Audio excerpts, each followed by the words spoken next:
حن قلبي له فاض شوقا إليه لست أرجو سوى شربة من يده. Assalamu alaikum warahmatullahi wabarakatuh.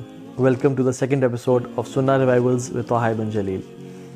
ہمیں اور صحابہ میں ایک جو بہت واضح فرق ہے وہ یہ ہے کہ صحابہ سنت کو سنت سمجھ کے اس پہ عمل کیا کرتے تھے اور ہم سنت کو سنت سمجھ کے اس کو چھوڑ دیتے ہیں. امام حسن البصری رحمہ اللہ اللہ کے نبی صلی اللہ علیہ وسلم سے محبت کے بارے میں فرماتے ہیں کان علامت حبہ ایاہ اتباع سنت رسول صلی اللہ علیہ وسلم کہ سب سے بڑی جو کنڈیشن ہے جو لٹمس ٹیسٹ ہے اللہ کے نبی سے محبت کی وہ یہ ہے کہ اللہ کے نبی صلی اللہ علیہ وسلم کی سنتوں پہ عمل کرنا.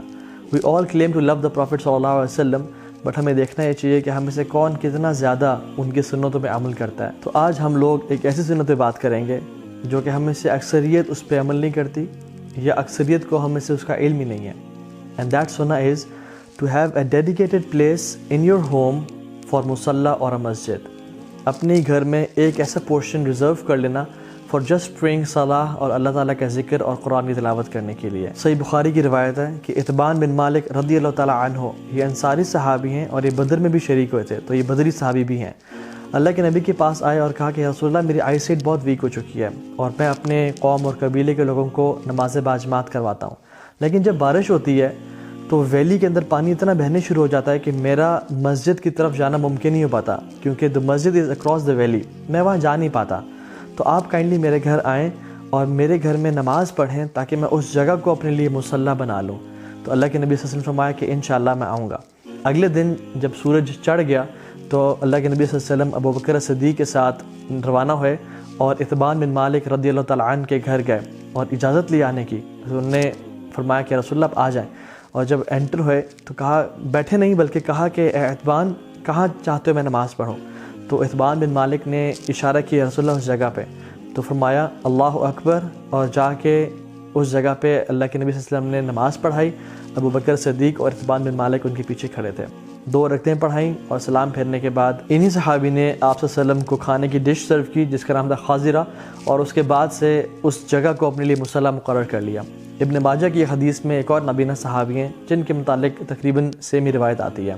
سو دا پوائنٹ از حکمت کیا ہے اس کے پیچھے کہ ہمارے گھروں میں کوئی ایک جگہ ہونی چاہیے ایسی جو کہ ڈیڈیکیٹڈ ہو اور ریزروڈ ہو نماز پڑھنے کے لیے قرآن کی تلاوت کرنے کے لیے اور ذکر اذکار کرنے کے لیے جس کی سینکٹیٹی ہو جہاں پہ کھیلا کودا نہ آ جائے جہاں پہ گپ شپ نہ ماری جائے جہاں پہ ڈرنکس سپل اوور نہ کی جائیں. بہت ساری روایات میں اللہ کے نبی صلی اللہ علیہ وسلم نے گھر میں نماز پڑھنے کی فضیلت بیان کی ایکسیپٹ آف فرض پریئر. مردوں کے لیے فرض نماز پڑھنا مسجد میں لازم ہے جماعت کے ساتھ لیکن اللہ کے نبی نے فرمایا کہ جب تم اپنی نمازیں پڑھ لو تو ان کا کچھ حصہ گھر میں آ کے بھی ادا کرو یعنی نوافل اور سنتیں گھر میں آ کے ادا کیا کرو اور اپنے گھروں کو قبرستان مت بناؤ. اور یہ بات بھی جان لیں کہ سنتیں اور نوافل مسجد سے زیادہ گھر میں پڑھنا افضل ہے. وَاجْعَلُوا بُيُوتَكُمْ قِبْلَةً وَأَقِيمُوا الصَّلَاةَ وَبَشِّرِ الْمُؤْمِنِينَ کہ میک اے قبلہ in your houses in your homes. اپنے گھروں میں ایک جگہ ہونی چاہیے جہاں پہ انسان نماز پڑھے. اس کے ساتھ ساتھ یہ بھی جان لیں کہ جو گھروں میں نماز پڑھنے کی بات ہو رہی ہے یہ سنتیں اور نوافل کی بات ہو رہی ہے کیونکہ مردوں کے لیے لازم ہے کہ وہ مسجد جا کے نماز پڑھیں باجماعت. ہاں آج کل ایکسیپشن ہے علماء کے فتاویٰ بھی ہیں کووڈ-19 کا آؤٹ بریک ہے اس کی وجہ سے ہم گھر میں نماز پڑھ سکتے ہیں لیکن جنرلی جب حالات ٹھیک ہوں تو مردوں کے لیے مسجد میں جا کے نماز پڑھنا ضروری ہے اور خواتین گھر ہی پڑھیں لیکن اگر مسجد جانا چاہیں تو ان کو روکنا نہیں چاہیے. تو ہم سب کو بھی چاہیے کہ ہم اس سنت پہ عمل کریں اور ہو سکتا ہے کہ اس سنت کو زندہ کرنے کی وجہ سے اللہ سبحانہ وتعالی ہمارے گھروں میں برکتیں بھر دیں کیونکہ حدیث میں آتا ہے آپ صلی اللہ علیہ وسلم نے فرمایا کہ جو شخص میری ایک ایسی سنت کو زندہ کرے گا جس کو لوگوں نے بھلا دیا ہو تو جو آئندہ آنے والا شخص اس سنت پہ عمل کرے گا اس کو بھی ویسا ہی اجر ملے گا.